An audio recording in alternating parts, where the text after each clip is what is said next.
บ้านนี่ตาได้มวยคงเหมือนที่บ้านเนี่ย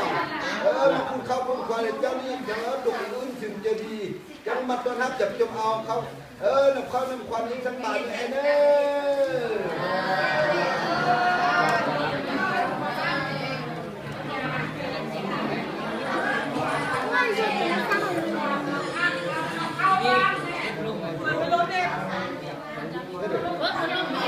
อันเนี้ยบอกว่าอันนั้นเนี่ยก่อนอยู่เขาบ้านพวกเนี่ยบทท่านลงมือในหาจะไม่ทำเลยนะมันควรต้องบทท่านไปนึงมีข้าวด้วยของบ้านขายข้าวแม่ยังมาหอดดี นี่เป็นเขาอ่ะ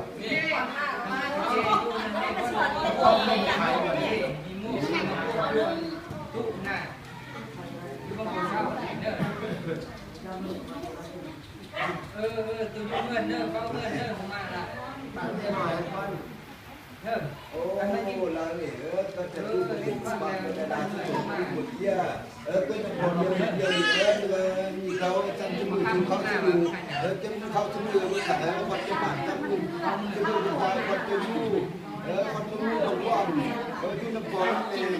คนทำเอาผมเนี่ยก็เอาบุญเอาเขาหิวข้าว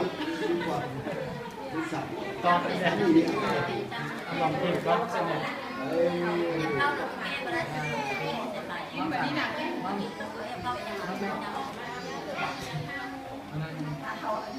ช้างมือดูวิตอน